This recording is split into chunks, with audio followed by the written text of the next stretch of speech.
This is Marketing Uncomplicated.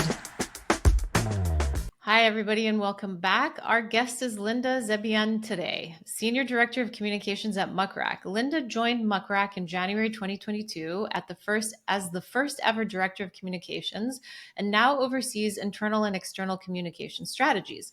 Before joining Muckrack, Linda spent 10 years at the New York Times in various communications roles.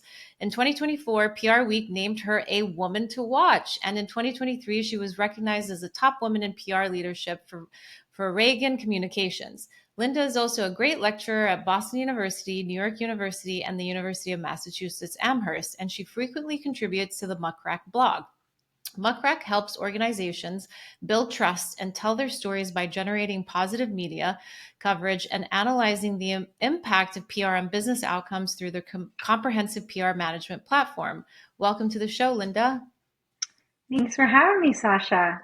Yeah, so this is exciting. PR in the world of businesses and, the importance of communications across the board. So tell us a little bit about your kind of passion and your interest jumping into this. And maybe this isn't where you originally started, but kind of how it led you to really where you are today.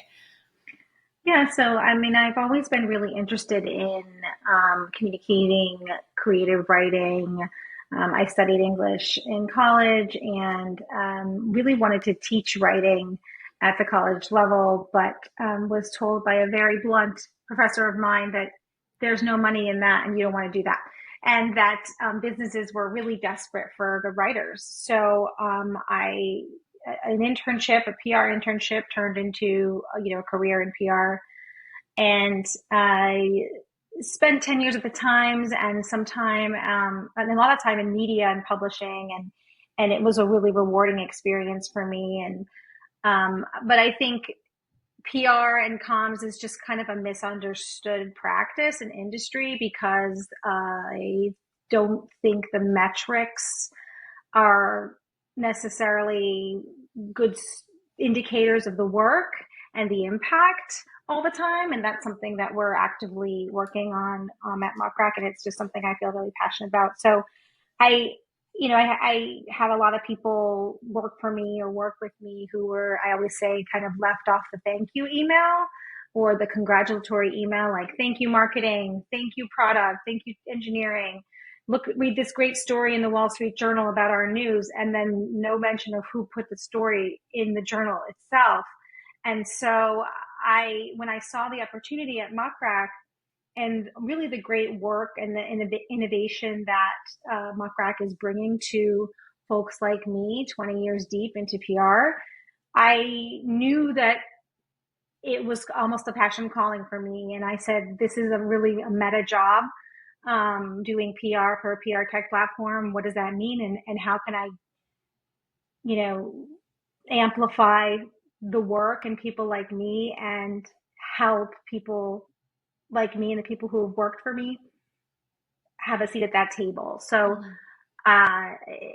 it just kind of aligned for me, I'm here and I'm able to really speak the language and have real impact on the industry. And that's exactly kind of why I joined. That's amazing. I like when you say, I do like saying and like kind of highlighting on the point that PR, it's like, who wrote the story? How did we get it in? And it's kind of like, it's the celebration of like a minute and then it's kind of gone, right? Like what's almost next, right? It's this kind of like instant gratification, but the work behind it is never really kind of celebrated, in terms of, how you got in contact with this person, like who's on your roster, like what kind of relationship did you have to build with so on and so forth so that you have an in there and like all that kind of stuff, which is on the heels in terms of very similar to like the back end grunt work that goes on in marketing and I wouldn't necessarily say the lack of appreciation, but it is a little bit of a lack of appreciation because it is that instant gratification, right? It's like we got our story in this like, shiny paper and the shiny magazine. And then, it's like what follows, what's next. And then it has been for so long that the barrier to entry, with a lot of companies is,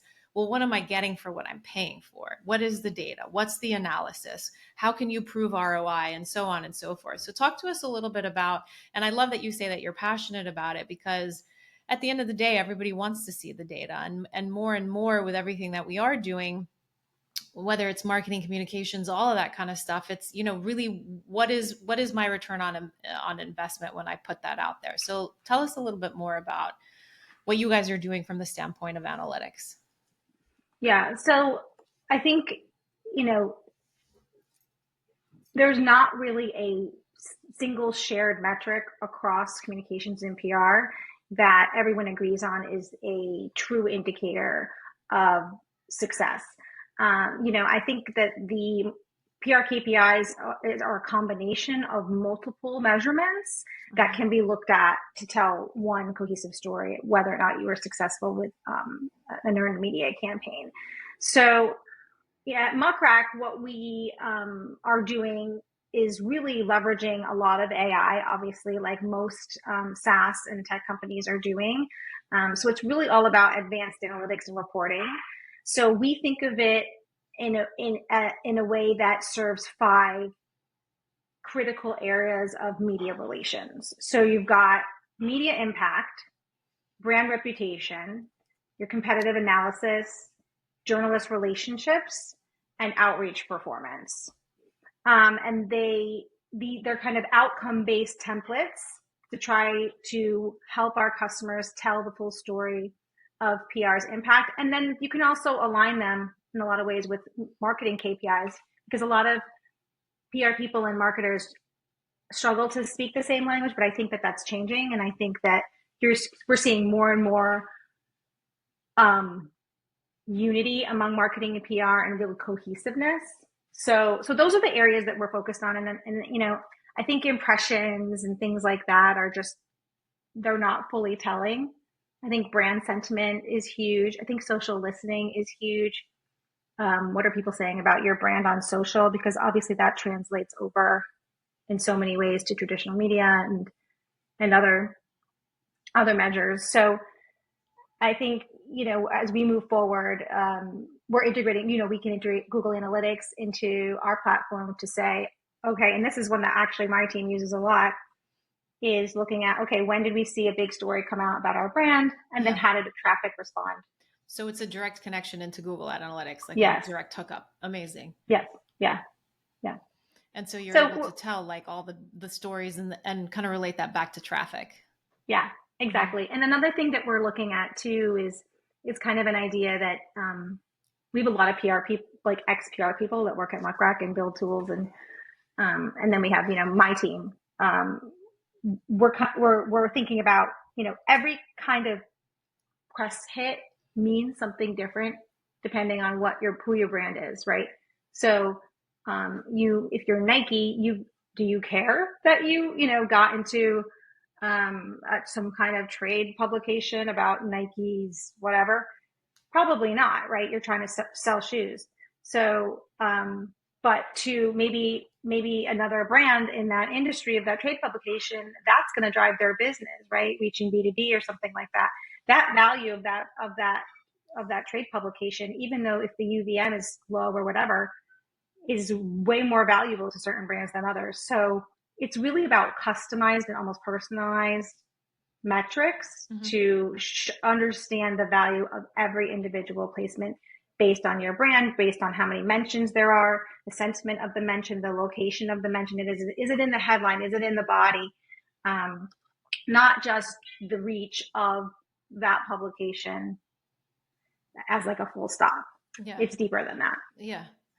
Now, you guys were the first in the market, and I don't think you guys have more than a handful of competitors, if that, that were really pushing PR in the hands of business owners. So tell us a little bit about that breakthrough. I mean, obviously it took place before you got there, but what were the struggles in terms of like building that up? Because I mean, being the first in any kind of like, breakthrough into the market and completely, doing something that's different, can kind of come at like, okay, well, how is this going to be the same? Well, I'm paying somebody $4,000, but I'm actually paying you guys like not even 1/8 of that. What does that translate to? I guess give us a little bit of a background journey into coming into market, being the first. Yeah, sure. So interestingly, we actually weren't first, but there are 2 legacy competitors who have been around quite a while. And um, so we weren't first, but I would say like we're Good the marketing first. to make it Right? seem like it.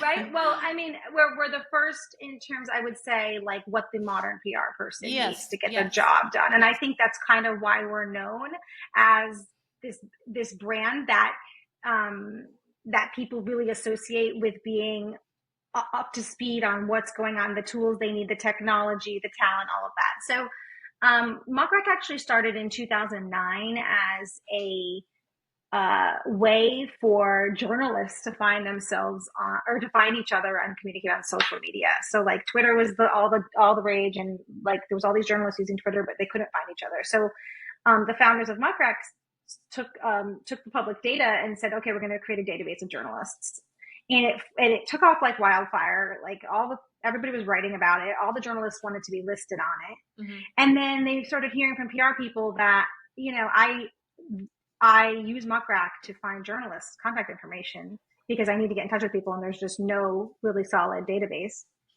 So they decided, there's a business, right? Like we can layer public relations tools on top of the data and create workflows and things like that.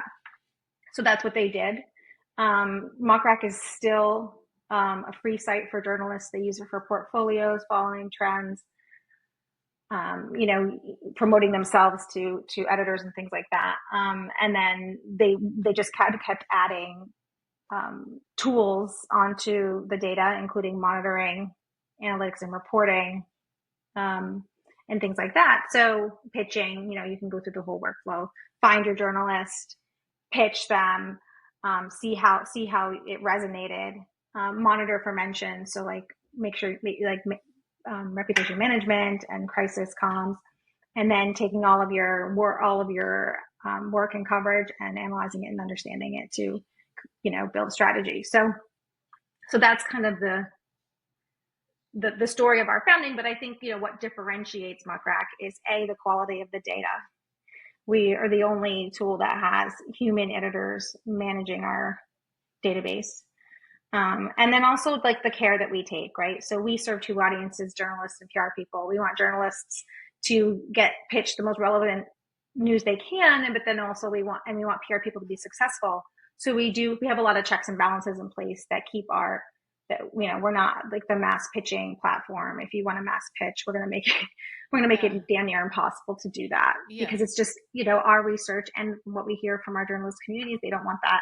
You're not going to be successful doing it that way. Yeah. And when you say like mass pitch, it's like more of let me go in and hone in. If I am an educational tech like platform or startup, and I want to get in touch with journalists that have covered like education in the growing technology space, so on and so forth, then it's finding 20 to 30 people that I think are relevant for that could be interested versus doing a blast to 300 plus people, right? So that's what you mean by mass send. Yeah. I mean, like targeted, ideally one-to-one pitching, one-to-one relationship building, that the journalist feels like you understand that what they cover and that you're contacting them for a relevant reason. Yeah. You're much more highly successful when you do that kind of pitching versus end up playing a numbers game and saying, if I pitch 1,400 people, 2 people will respond and then I win. It's to me, like when you're a PR person, like you carry a reputation with you throughout your career. And so it's not just the brand reputation, but your own personal reputation as a professional. Yeah. When you come across that way, because there's no way that all those 1,300 people are the right audience for your pitch. Sure.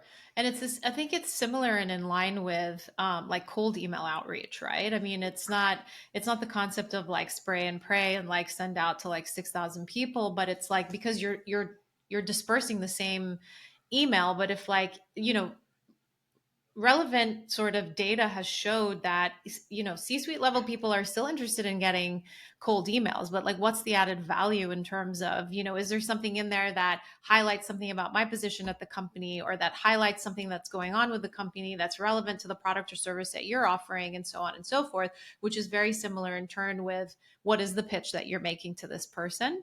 Have they covered this before? Are you highlighting something that they have written that is in relation to something that you're offering, and all that good stuff? So Exactly. And, if you're a journalist and you feel like you're one of hundreds of other people getting the same pitch, like, journalists want exclusive, interesting stories that drive people to read their coverage. They don't want, unless it's breaking news, they really don't want to be covering the same story that the competitor is covering. So it's not a strategic way to do media relations. true.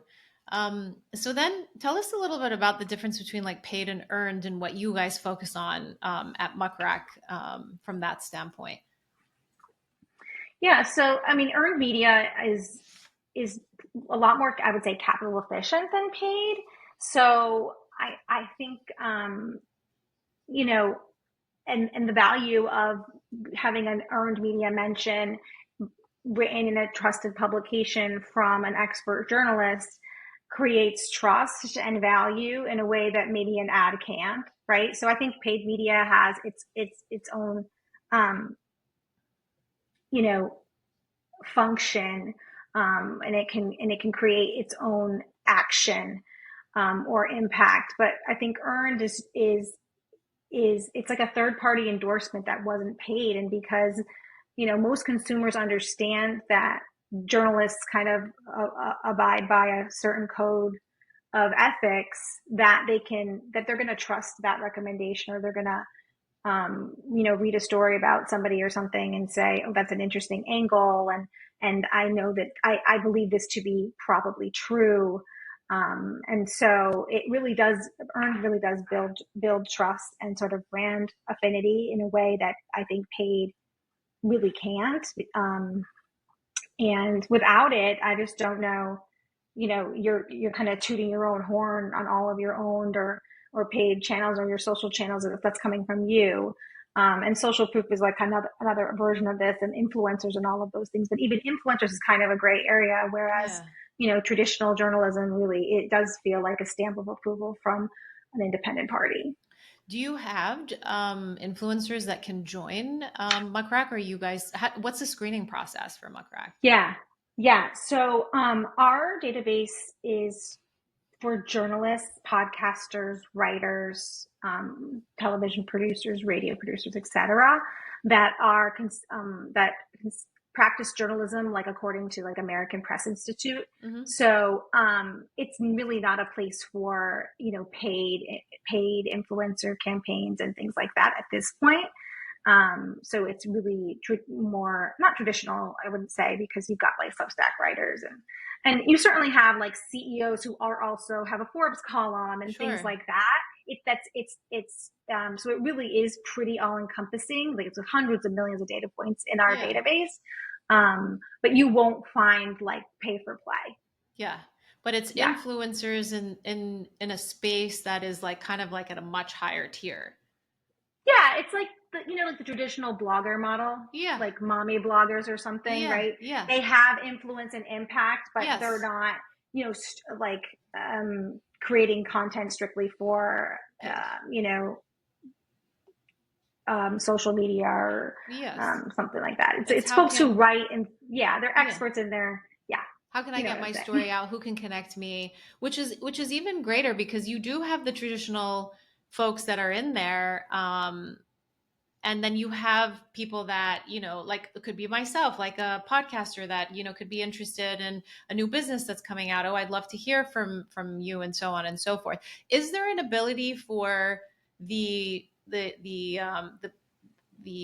how should I say, the podcasters, the journalists, to reach out to the companies that are on your database? Or is it just one way where companies reach out to the influencers or journalists? It's one way. Okay. It's one way. Yeah. So that we don't have a database of PR people, if that's what you're, Yeah. So like a PR person couldn't, I mean, yes, exactly. So like a journalist couldn't reach out to X business type thing. Correct. Yeah. Would you guys ever open it up that way to have like a two-way communication? I've actually made that suggestion before. Yeah. I believe it lives somewhere in some sort of planning Yeah. something somewhere, but I don't know that that's Maybe it's just opening up a huge can of worms at that point. right. I mean, I think it's like we track journalist job updates, and there are a lot of those, and that's really like kind of manual process, right? To watch. Yeah. Basically, you're watching X and LinkedIn to see who's moving around. And to do that on the daily, like hundreds of updates, like title changes, desk changes, Sure. beat changes, complete outlet changes, is a big process. But I would love that. I would love to be like a source of a source of sources. We actually team up with source of sources. If you've not heard of this email, this actually is great for small businesses. Peter Shankman has been in this industry for a long time. He has an email called Source of Sources, and so basically, if you're a journalist, you go on and you put a query up. I'm a journalist cover for let's say marketplace NPR. I'm looking Mm-hmm. to talk to personal finance experts about renting versus buying. And then as a PR person or as a company, you don't have to be a PR person. You could just be like a business owner or a marketer. You can respond and say, hi, I have a source for that. And it connects sources with journalists. And we partner with them where he uses Muckrack profiles. So the source can look at the journalists, understand what they're looking for, look at their coverage, past coverage, their reach, all those things. So that's actually a way to do kind of the inverse. Yeah. Connection. Yeah. That's Yeah. cool. Yeah. And that's free service. So check it out. Yeah, totally. We'll definitely have to do that. So, talk to us a little bit more about the small business angle that Muckrack can really truly support from really a smaller kind of startup company that's emerging, doesn't have the budget, and maybe you guys are completely eliminating the concept of working with a traditional PR company and spending upwards of like 4,000 plus, right? Right. So, I guess walk us through just in relation to a small business owner and kind of like the pains that they feel in terms of, I'd love to get my story out. I'd love to spend time, working with a PR agency. I just don't have the budget. What is Muckrack really Right. doing to change that? Right. So I think what Muckrack and software like this is, it's one way to sort of increase efficiency and output when you don't have the budget to say make a hire, bring in an agency.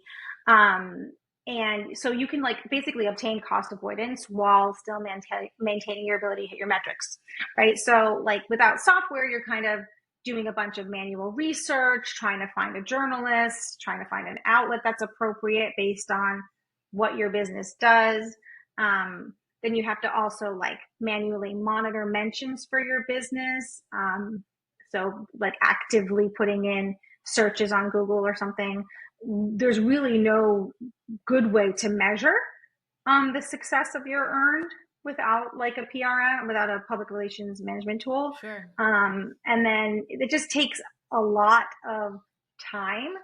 So and the ability to kind of keep on top of the conversation about your industry, say you're a local business, about your region, things that matter to you. Mm-hmm. And I think software and technology really kind of brings that all to you and feeds that to you in a way that really makes sense and help you kind of understand where you fit. And I think if you want to generate attention for your business, by the right journalists in the right publications to reach your audience, it's a great tool for that. And again, it really runs the gamut and it's global. So depending Mm-hmm. on where your business is or who you're trying to reach, there's just tons of data and information that really isn't anywhere else. It's not available. So, it can really, earned in general can really bolster other parts of marketing, like paid. So, Traffic to the site. exactly. So we know, getting press and having your story out there helps with brand reputation, customer awareness, sentiment.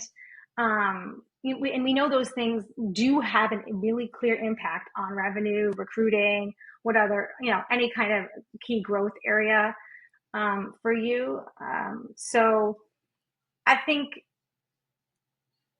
you know, I just think that as a small business, efficiency is really key, and that's really what you are looking for. And I think there are ways to, take advantage and leverage data and tools, right? Like, let's say you don't have a tool for pitching. So you find a contact on Google, potentially, maybe it's accurate, maybe it's not. Mm-hmm. You open up your Gmail, you draft an email, there are ways to do that much cleaner and much more efficiently. And then you can know if they opened it, and you can send a follow-up directly to that unopened email 3 days later, Yeah.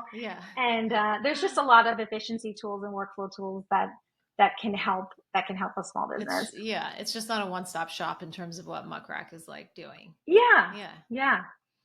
What I love about it is that, when you think about marketing for any small business or any small company, you think about what is the mix of their tool stack. And then I like how PR is becoming part of a tool stack now, that it's not just budget PR, but it's like, what tools do I need to help support brand recognition, brand awareness, and so on and so forth, and really kind of support the customer journey.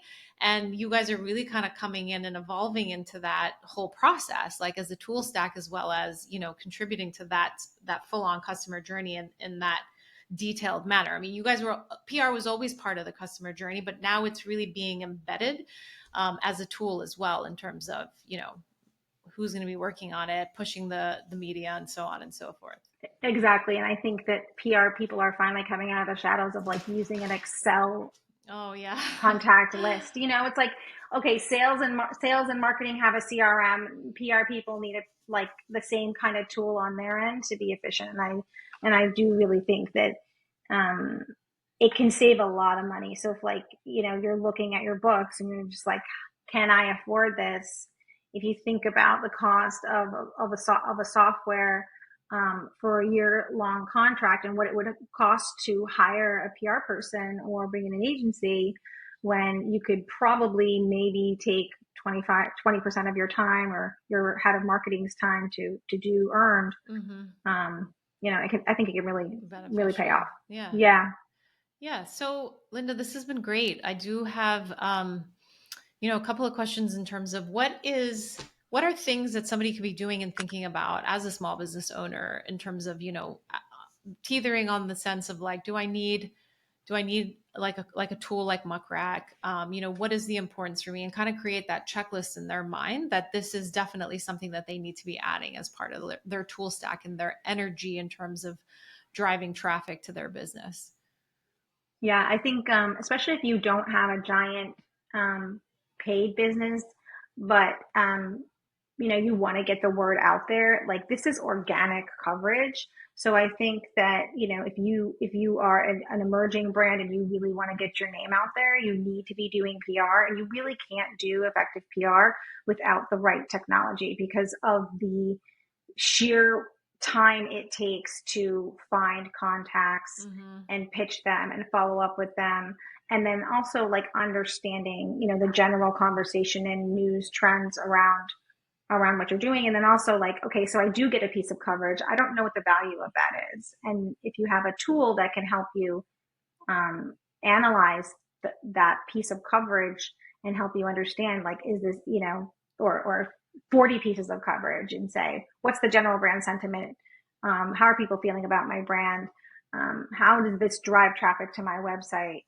And then, and from there. So I think if you're not using a tool for your PR, you're really missing out, and you're probably just not performing as well as you could. I mean, just contributing to the whole sort of marketing landscape, and like what is driving multiple avenues of traffic and awareness.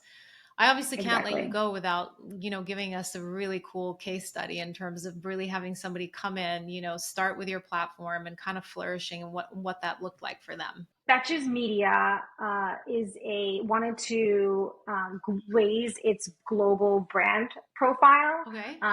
So they're like a media and entertainment brand, and they really wanted a way to find global media contacts and build relationships with global journalists. Yeah.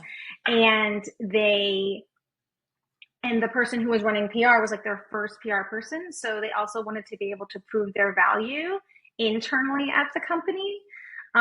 So they did, because they didn't have a PR team. So she was like, okay, I'm new and I want to prove my worth. Yeah. So, basically she pitched her leadership and said, I can do my job better and faster with Muckrack. So, will let me buy this software and I'll show you what I can do.